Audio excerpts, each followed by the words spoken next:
DB live में आप सभी का स्वागत है।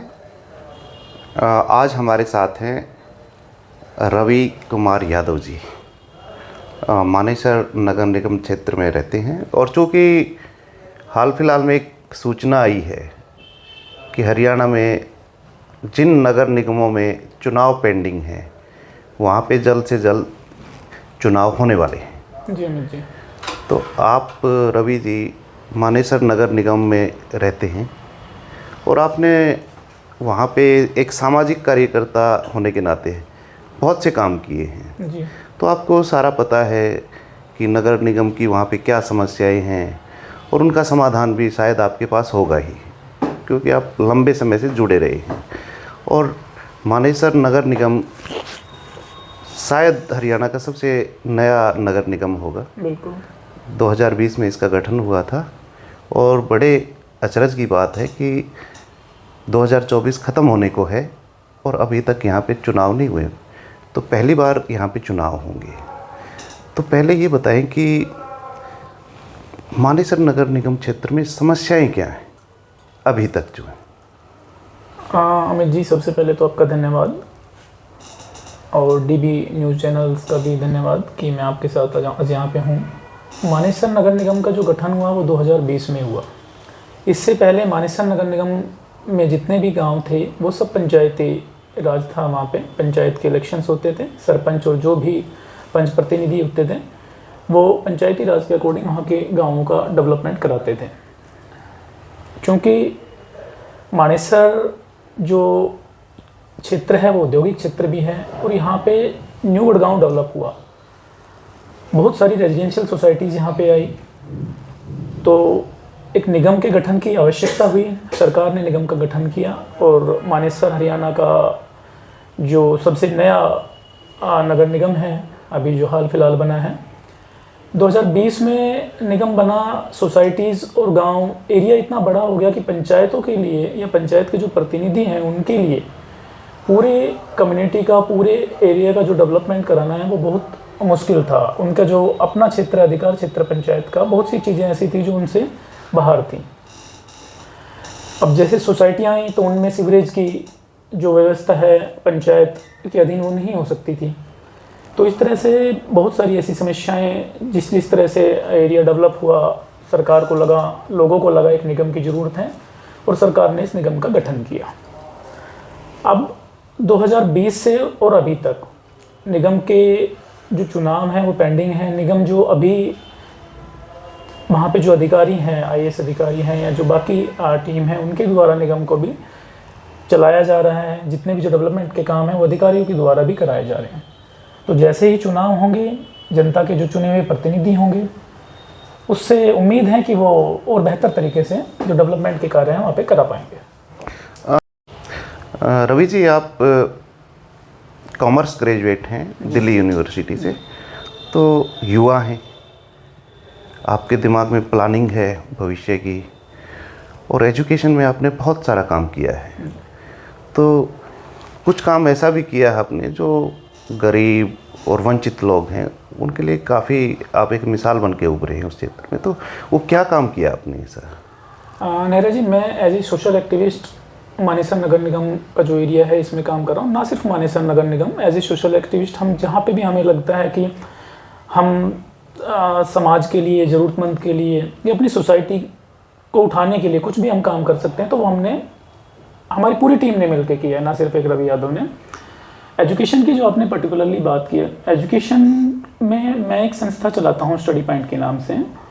तो हमने कोरोना काल में पर्टिकुलरली ये हमें महसूस हुआ कि जो गवर्नमेंट स्कूल के स्टूडेंट्स हैं, इवन जो प्राइवेट स्कूल के स्टूडेंट्स भी है, जो गैप आया कि हम किस तरह से बच्चों के पास जाके, बच्चे जो घर से नहीं निकल पा रहे थे, किस तरह से हम बच्चों के पास जाके और उनको वो सुविधा प्रोवाइड करा पाएँ कि वो अपने बोर्ड के एग्ज़ाम्स, चाहे 10th 12th के एग्ज़ाम में वो अच्छा दें। तो इसके लिए हमने सभी ने एक जो हमारी सोच थी वो थी कि हमने गांव-गांव जाके एजुकेशन कैंप चलाए और प्रॉपर कोरोना टाइम में भी हमने ध्यान रखा कि बीमारी का भी हमें ध्यान रखना है सैनिटाइजेशन के साथ। उसमें हमने शॉर्ट नोट्स जो हैं वो बच्चों को प्रोवाइड कराएँ। छोटी छोटी क्लासेस हमने बच्चों को प्रोवाइड कराई और फ्राइडे का दिन हमने एक ऐसा फिक्स किया कि वो बच्चे आए संस्था सेक्टर 85 में और फ्री ऑफ कॉस्ट हम उनको 10th और 12th के अच्छे जो फैकल्टीज़ हैं उनसे हम उनको कोचिंग दिलाएंगे, शिक्षा दिलाएंगे, ताकि वो अपने 10th 12th के साथ आगे जो कॉम्पिटिटिव एग्ज़ाम है मेडिकल या इंजीनियरिंग के, उसमें भी वो अच्छा कर सकें। इसके अलावा जो वहाँ पे स्लम एरिया है, हमारा जो न्यू गुड़गांव है इसमें बहुत ज़्यादा स्लम एरिया हो गया, बहुत ज़्यादा झुग्गियाँ हैं। वहाँ पे आप देखेंगे जब भी आएंगे आप, जितने भी सर्कल हैं, आपको छोटे छोटे बच्चे वहाँ पे भीख मांगते हुए दिखाई देंगे। तो उनको भी जागरूक करने के लिए उनके पेरेंट्स को हमने उन झुग्गियों में जाके वहाँ पे भी एक अवेयरनेस चलाई। बच्चों को हमने मुफ्त में बैग्स या मटेरियल जो नोटबुक हैं, किताबें प्रोवाइड की, उनको मोटिवेट किया कि वो हमारा मेरे गांव सिकंदरपुर में 10th तक का स्कूल है, कि वो वहाँ पे जाएं और एनरोल कराएं अपने आप को। उसमें भी हम जितनी मदद कर सकते थे, और वो बच्चे भी स्कूल में एनरोल होकर अपनी एजुकेशन लाइन में आएँ और अपने देश के डेवलपमेंट में अपनी भागीदारी निभाएं। तो एजुकेशन के अलावा आपका और क्या योगदान रहा है उस क्षेत्र में? एजुकेशन के अलावा हमने बहुत सारे मेडिकल कैंप्स किए, जिसमें ब्लड डोनेशन कैंप काफ़ी लगे हैं हमारे वहाँ पे, संस्था में भी लगे हैं, और बाकी जो न्यू गुड़गांव है उन सोसाइटीज़ में भी काफ़ियों में एजुकेशन ब्लड डोनेशन कैंप लगे हैं। और उसके अलावा कोरोना टाइम में सबसे पहला जो वैक्सीनेशन कैंप था वो सेक्टर 83 में हमारी पूरी टीम ने मिल के लगवाया। उस न्यू गुड़गांव का सबसे पहला कैंप था जिसमें लोग एक दूसरे से मिलने से घबराते थे। उस टाइम पे हमने एक वैक्सीनेशन कैंप का वहाँ पे लगवाया सरकार की मदद से। उसके बाद बहुत सारे वैक्सीनेशन कैंप लगे। उसी तरह से अगर देखते हैं तो हमने बुजुर्ग मेरा सम्मान, इस तरह की हमने एक मुहिम चलाई कि जो हमारे घर के बुजुर्ग हैं और जो आजकल के बच्चे हैं, कि उनके बीच में जो एक गैप है, उनको ये समझ आए कि भाई माता पिता हमारी धरोहर है, ना कि बोझ है। तो वो भी हमने एक अवेयरनेस चलाया था सभी सोसाइटीज़ में और गाँव में, इतना हम कर सकते थे। उसके बाद हमने आधार कार्ड के लिए जो सोसाइटीज़ आसपास बहुत सारी बसी हैं, उनको जो प्रॉब्लम्स हो रही थी, उसके लिए हमने काफ़ी कैंप लगाए जिनमें उनका नया आधार कार्ड बन सके या कुछ अगर करेक्शन है तो वो हो सके। हरियाणा गवर्नमेंट ने एक स्कीम लेके आई थी PPP, परिवार पहचान पत्र, जो लागू की थी। तो उसके लिए भी सबसे पहला कैंप हमने न्यू गुड़गांव में लगाया, कंटिन्यूशन में वो कैंप लगाए ताकि लोगों को सुविधा मिल सके। इस तरह के बहुत सारे काम हैं जो पूरी टीम वर्क के साथ हमने किए। रोहित जी, एक व्यवस्था सी बन गई है, जो सामाजिक कार्य हैं वो बिना पॉलिटिकल पहुंच के या पॉलिटिकल लेवल के बिना करने थोड़ी सी दिक्कत आती है। तो आप पॉलिटिकल क्षेत्र में भी एक्टिव हैं जी। तो अपना पॉलिटिकल जो अभी तक का सफ़र रहा है उसके बारे में थोड़ा सा बताओ। देखिए, जो आपने बात की सामाजिक काम करने में पॉलिटिकल हेल्प की ज़रूरत होती है, नो डाउट ज़रूरत होती है, बट जो भी हमने जितने भी काम किए उसमें गवर्नमेंट की तरफ से या जितने भी अधिकारी, जो कंसर्न्ड अधिकारी थे, जो भी हमने काम किया, उनकी तरफ से हमेशा हमें सपोर्ट मिला। तो ऐसा नहीं है कि कोई अगर काम करना चाहता है तो अगर उसका कोई पॉलिटिकल जानकारी नहीं है तो वो सोशल काम नहीं कर सकता। नहीं, देखिए, आग जलती है तो उसको अगर ऑक्सीजन मिल जाए तो और ज़्यादा बढ़िया तरीके से जलती है। इसमें तो अगर तो आपने जो लौ जलाई है, जो सामाजिक जो आप सुधार कर रहे हैं, अपलिफ्टमेंट कर रहे हैं समाज की, तो उसमें अगर पॉलिटिकल तड़का और लग जाए तो बेहतर किया जा सकता है इसमें। बिल्कुल, इसमें तो नीरज जी कोई दो राय नहीं है। अब पॉलिटिकल अगर आप मेरी करियर की बात करते हैं तो मैंने 2016 में INLD जो पार्टी थी उसका एक इंसो विंग था, इंडियन स्टूडेंट ऑर्गेनाइजेशन, छात्र विंग था। हाँ, छात्र विंग था। उसको मैंने ज्वाइन किया था as a general secretary Gurugram. तो उसमें कॉलेजेस में, अगर गुड़गांव में सेक्टर 14 या गर्ल्स कॉलेज और गुरु जम्बेश्वर यूनिवर्सिटीज़, ऐसी बहुत सारी यूनिवर्सिटीज़ में जाने का मौका मिला, कॉलेजेस में जाने का मौका मिला, इसमें मैंने काम किया। उसके बाद मेरे को INLD का हल्का प्रधान पटौदी यूथ बनाया गया। तो वो मेरा वहाँ तक INLD का सफ़र था। फिर INLD और JJP अलग हुई, मैं INLD के साथ ही मेरा सफ़र जारी रहा। बट जो भी पारिवारिक वहाँ पे रहा, और व्यक्तिगत रूप से मुझे भी ये महसूस हुआ कि उस पार्टी में शायद मेरा जो क्षेत्र है, जो मेरी बेल्ट है, उसके डेवलपमेंट की या जो पूरे हरियाणा के एक समग्र विकास की बात है, वो वहाँ पे वो सोच नहीं थी। नहीं, लेकिन क्या है कि वो जब परिवार में बाइफर्केशन हुआ तो वो चीज़ें ख़त्म सी ही हो गई थी। वो पार्टी एक तरह से, देखो, परिवार जब टूटा तो उसमें जितने भी कार्यकर्ता जो जुड़े हुए थे उनके लिए शायद सबसे बड़ा नुकसान था, क्योंकि जो लोग पिछले काफ़ी सालों से उस परिवार के साथ जुड़े हुए थे, मेहनत कर रहे थे, तो सबसे ज़्यादा जो झेलना पड़ा वो तो उनको ही झेलना पड़ा।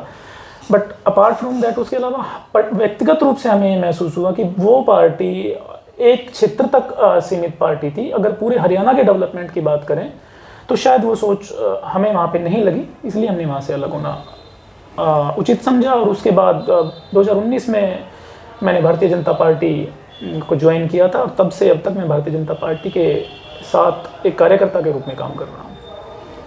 तो जो हाल में इलेक्शन हुए तो उसमें आपने पार्टी के लिए क्या किया? हमारा पहले तो लोकसभा चुनाव हुए थे, हाँ, और फिर विधानसभा चुनाव हुए, तो उसमें आपका क्या योगदान रहा है? 2024 में ही लोकसभा के चुनाव हुए और 2024 में ही हरियाणा में विधानसभा के चुनाव हुए। मेरे पास पार्टी का कोई पद नहीं है, पहले तो मैं आपको ये बात बताना चाहूँगा। मैं एक कार्यकर्ता के रूप में पार्टी के साथ जुड़ा हूँ, और एक कार्यकर्ता के रूप में ही पिछले 5-6 साल से पार्टी के लिए काम कर रहा हूँ। नहीं, बीजेपी के लिए तो जो सबसे नीचे लेवल का कार्यकर्ता वो सबसे ज़्यादा महत्वपूर्ण है। पन्ना प्रमुख देख लीजिए, जो इनकी सफलता का राज है। हाँ, पार्टी में हमेशा सम्मान मिला है जी। और जो आपने बात की काम चुनाव के दौरान, तो 2024 में जो लोकसभा का चुनाव हुआ उसमें मुझे जिन बूथ की जिम्मेवारी दी गई, 131 से 135 शायद वो बूथ थे, तो मैं बड़े गर्व के साथ आपको कह सकता हूँ कि पूरे पटौदी में और पूरे मानेसर नगर निगम में सबसे ज़्यादा वोटिंग परसेंटेज उन बूथों की थी। और आदरणीय राविंद्रजीत सिंह जी ने जो रेवाड़ी में पटौदी विधानसभा की एक मीटिंग बुलाई थी, उसमें भी जो 3rd हाईएस्ट बूथ था जिसमें सबसे ज़्यादा वोट बीजेपी को गई थी, तो वो बूथ वो था जिस पे मैंने काम किया था। अब विधानसभा में भी 131 से लेकर 139 तक बूथों की जिम्मेवारी मेरे पास मंडल की तरफ से लगाई गई थी या पार्टी पदाधिकारी की तरफ से लगाई गई थी। तो उनमें भी सबसे ज़्यादा वोट हमने भारतीय जनता पार्टी की जो हमारी पटौदी से कैंडिडेट बिमला चौधरी जी रहीं, उनके पक्ष में दिलाने का काम किया था। और ये एक सामूहिक प्रयास थे, जितने भी मेरे साथ और भी भारतीय जनता पार्टी के कार्यकर्ता थे, उन सभी का एक प्रयास से हमने अपने बूथों पर ज़्यादा से ज़्यादा वोट भारतीय जनता पार्टी के पक्ष में दिलाई थी। अब फरवरी में छोटी सरकार का भी गठन होगा। छोटी सरकार का मतलब समझते हैं आप? जी, मानेसर नगर निगम। तो देखो, जो शिक्षित युवा हैं, एनर्जेटिक हैं, जिनकी आंखों में सपने हैं कि समाज को एक बेहतर दिशा में लेके जाया जाए, तो आप जैसे अगर युवा आगे आएंगे तो उससे निश्चित रूप से समाज को फ़ायदा होगा। तो आपके सपने क्या हैं अगर आपको मौका मिले? तो वहाँ तो अब मेयर का भी डायरेक्ट चुनाव होने जा रहा है। जी। पहले तो पार्षदों से मेयर बनते थे, अब मेयर का डायरेक्ट चुनाव है। तो अगर आपको मेयर का चुनाव लड़ने का मौका मिला तो आपका सपना क्या है?